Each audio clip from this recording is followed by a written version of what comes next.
Assalamualaikum warahmatullahi wabarakatuh. Selamat siang Sobat MDP, senang sekali saya kembali hadir menyapa pemirsa dalam acara podcast Madrasah. Di tengah cepatnya dunia berubah, generasi muda dituntut bukan hanya untuk cerdas, tapi mampu merencanakan hidup. Saat ini senang sekali di studio kita telah hadir anak-anak remaja yang hebat dalam wadah Duta Genre Kabupaten Probolinggo. Langsung saja kita sapa mereka. Selamat siang. Selamat siang Ibu. Assalamualaikum. Waalaikumsalam. Gimana kabarnya hari ini? Alhamdulillah Ibu baik, sehat. Sehat ya. Iya, Nah, bisa diperkenalkan kakak ini siapa? Datang ke sini atas nama siapa? Siapa saja yang dibawa? Oke, baik. Terima kasih Ibu atas waktunya. Perkenalkan semuanya. Nama saya Dewi Krotul Aini atau bisa dipanggil Dugen Dewi. Di sini saya berada di naungan Duta Genre Kabupaten Probolinggo dan alhamdulillah saya adalah finalis Duta Genre Kabupaten Probolinggo tahun 2025. Di sini saya tidak hanya sendiri sebenarnya Ibu datangnya. Oh, gitu ya. Saya bersama beberapa teman-teman duta yang lain. Ya. Ada Dugen Nadia, Ya. ada Dugen Okta, ada juga Dugen Nabil, ada juga Dugen Umar dan juga teman-teman yang lain di sini. Sebenarnya rombongan ya Iya, tadi, tapi benar. mungkin karena studio kita kecil jadi nggak muat kalau masuk semua. Benar. Nanti lain kali kita bareng-bareng. Betul, Oke. Ibu. Bisa diceritakan nggak Kak Dewi ya, saya menyapanya. boleh. Kak Dewi, gimana sih pertama kali Kak Dewi akhirnya memutuskan untuk mendaftar sebagai Duta Genre ini? Apa motivasinya? Tujuannya apa? Oke, baik Ibu. Sebenarnya pertama kali itu saya tahu itu dari teman dan juga sosial media saya. Oh, iya. Saya lagi scrolling Instagram pada saat waktu senggang dan saya melihat pamflet pembukaan pendaftaran tentang Duta Genre. Ya. Saya tertarik karena di saya asing apa itu generasi berencana. Saya cari tahu lebih dalam dan saya termotivasi untuk menjadi sosok yang memberi perubahan bagi teman-teman remaja lainnya, terutama di Kabupaten Probolinggo, Ibu. Makanya dari itu saya termotivasi untuk mendaftar. Ketika saya sudah terdaftar, saya mengikuti berbagai rangkaian seleksi. Mulai dari tes berkas terlebih dahulu. Di situ saya menyertakan CV dan prestasi-prestasi yang lain. Setelah itu saya masuk ke tes wawancara. Alhamdulillah lolos. Setelah melakukan tes wawancara dan terpilih, saya masih mengikuti sebuah karantina dan akhirnya masuk ke grand finalis dan menjadi sosok finalis. Seperti itu Ibu. Luar biasa ya. Jadi motivasinya bukan hanya sebagai ajang untuk membuktikan diri, tetapi juga ingin menginspirasi remaja-remaja lain, terutama di Kabupaten Probolinggo. Iya Ibu, benar sekali. Terus dari serangkaian kegiatan itu akhirnya Kak Dewi berhasil menjadi finalis hari ini. Alhamdulillah. Nah, setelah menjadi finalis itu Kak, apa kelanjutan dari proses ini? Apakah berhenti, dinobatkan, selesai atau seperti apa? Oh, tentunya tidak Ibu. Kalau kita berhenti sama halnya kita meninggalkan tanggung jawab dan privilege kita toh. Jadi setelah saya menjadi sosok finalis, saya dan teman-teman duta lainnya melaksanakan advokasi dan program kerja yang sudah kita sampaikan pada saat kita masih mengikuti karantina.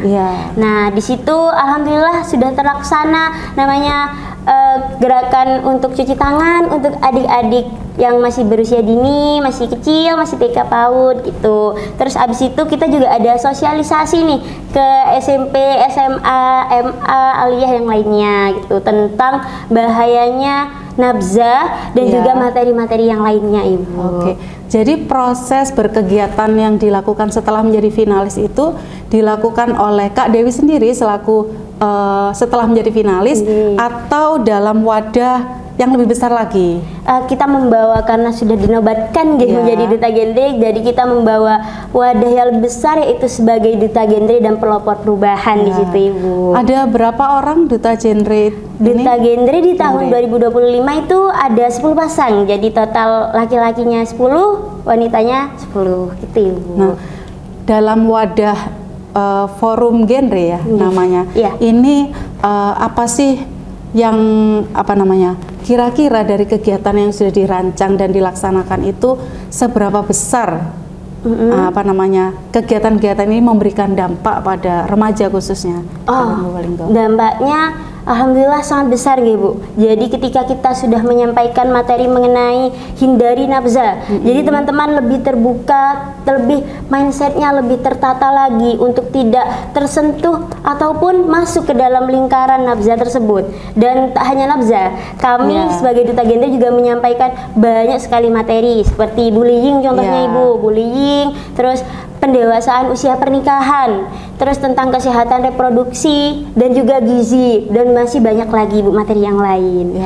Untuk sampai ke sana itu apa bekalnya Kak? Apakah harus menghafalkan materi-materi atau seperti apa Kak? Kalau dari saya sendiri karena banyak sekali pengalaman ya Ibu, dan juga pada saat kita melaksanakan karantina dan kita ingin mendaftar menjadi Duta Gender, tentunya kita harus menguasai beberapa materi yang sangat besar dan berdampak. Nah, maka dari itu pada saat karantina kita lebih dimatangkan lagi mengetahui tentang apa itu generasi berencana, tentang apa dampak kita nantinya ke masyarakat. Nah, itu dengan pendampingan ya? Iya Ibu, betul sekali.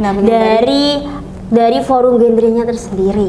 Jadi nanti ada pemateri yang menyampaikan, entah itu dari dinas ataupun dari kakak-kakak forum gender yang tahun kemarin juga Ibu. Terus jadi setelah berkegiatan itu tentunya di lapangan tidak ada mendapatkan sesuatu yang manis-manis saja kan? Betul. Ada tantangan-tantangan yang dihadapi nggak? Ada Bu, banyak sekali. Apa itu? Nah, tantangannya itu kan kayak kita datang ke suatu daerah yang memang itu awam akan tahunya generasi berencana, yang dimana di situ banyak sekali terjadi pernikahan usia muda Bu. Jadi kan untuk kita tuh kayak membenarkan mindset dari para remaja di situ tuh cukup sulit dan struggle untuk didengarkan. Tapi dengan cara kita yang didapatkan dari hasil pembekalan dan telah menjadi sosok pelopor seperti saat ini, tentunya kita akan memberi motivasi lebih, edukasi lebih, dan juga pemahaman yang lebih untuk mereka. Strateginya apa Kak?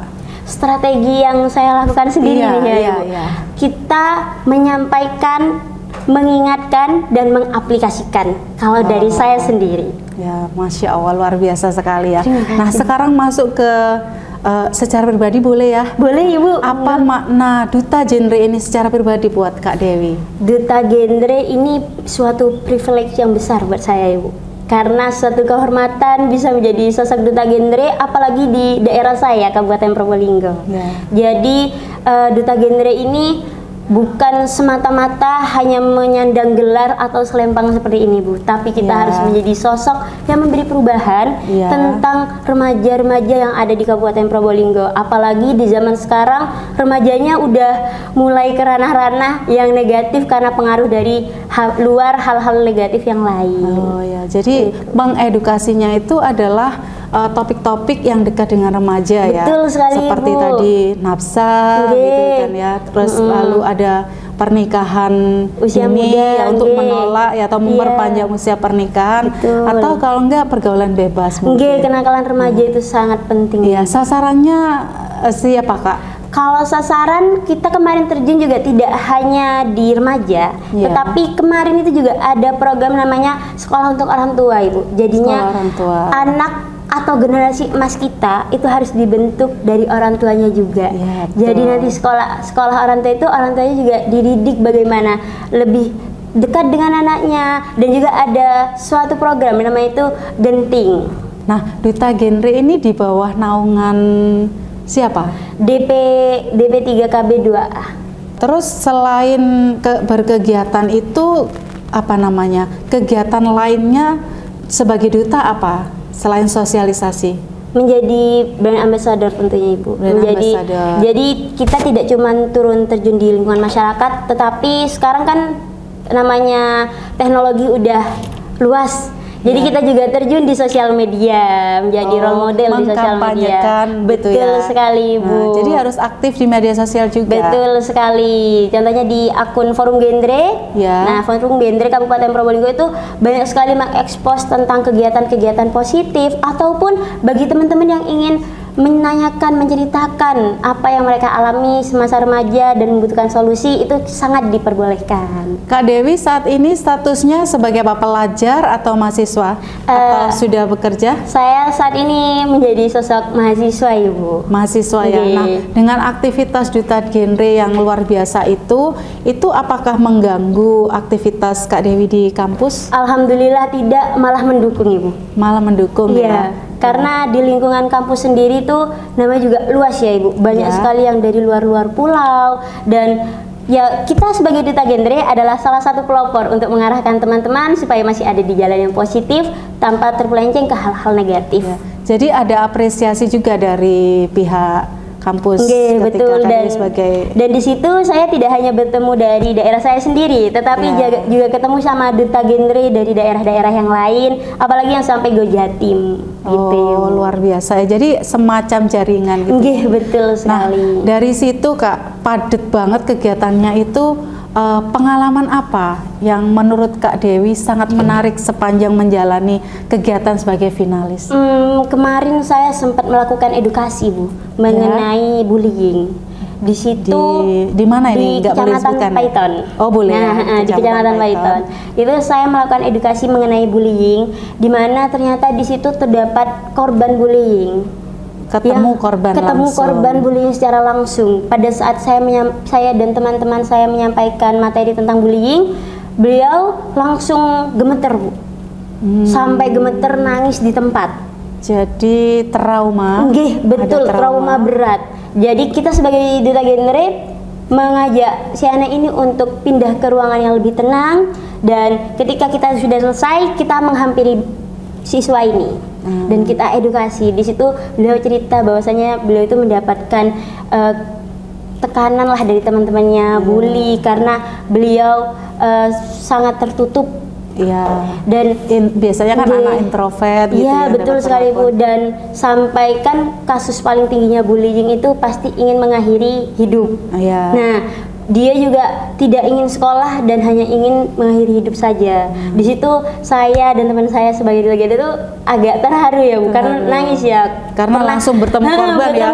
Pada umumnya kan orang sosialisasi hanya menyampaikan, ingin apa, audiensnya itu menyadari, memahami sesuatu yang kita sosialisasikan. Tapi ini di tengah sosialisasi ternyata ketemu langsung. Iya, betul sekali, Bu. Nah, itu yang dilakukan ketika mendapati kasus seperti itu, apakah Forum Genre ini kemudian melakukan advokasi atau seperti apa, Kak? Nah, kemarin itu kita dan teman-teman itu bekerja sama dengan guru-gurunya untuk memberikan perhatian lebih kepada anak ini. Nah, setelah itu kita sebagai Duta Genre di situ bersama untuk merangkul, Bu, dan memberi semangat. Dan ternyata anaknya hobi menulis ternyata. Nah, di situ saya sama teman-teman memberi inspirasi atau motivasi, kalau jika kamu tidak bisa dan nggak mau untuk menceritakan pada orang lain, silahkan dituliskan dalam sebuah buku. Karena harapannya dari tulisan itu banyak sekali yang sekarang buku-buku diterbitkan menjadi film gitu.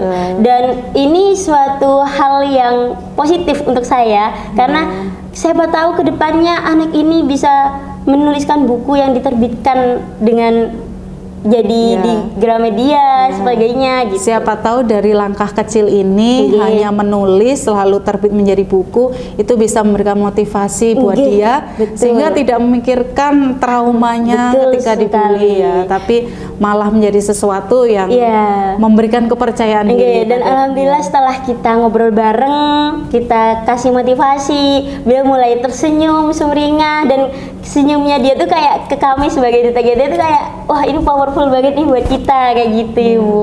Luar biasa ya, ini pasti pengalaman yang gak akan berarti untuk saya lupakan sama Kak Dewi. Nah, harapan Kak Dewi ke depan apa, Kak, dari tergabung di Duta Genre ini? Apakah ini ada periodenya menjabat sebagai finalis? Iya, alhamdulillah ada. Nah, setelah masa periode sebagai finalis itu berakhir, apakah sudah selesai atau seperti apa? Belum, Ibu, kita masih termasuk ke dalam anggota Forum Genre-nya. Jadi setelah kita tidak menjabat menjadi Duta Genre, kita berada di Forum Genre untuk kembali membina duta-duta yang baru untuk generasi juniornya. Betul. Nah, harapan Kak Dewi ke depan untuk para generasi muda khususnya di Kabupaten Kabupaten Probolinggo, Kak? Harapan saya jangan terlalu banyak kecanduan dengan teknologi. Ya, Karena mungkin bisa sampaikan ke pemirsa secara langsung. Buat teman-teman semuanya, jangan terlalu sering kecanduan teknologi dan manfaatkan teknologi itu sebaik mungkin.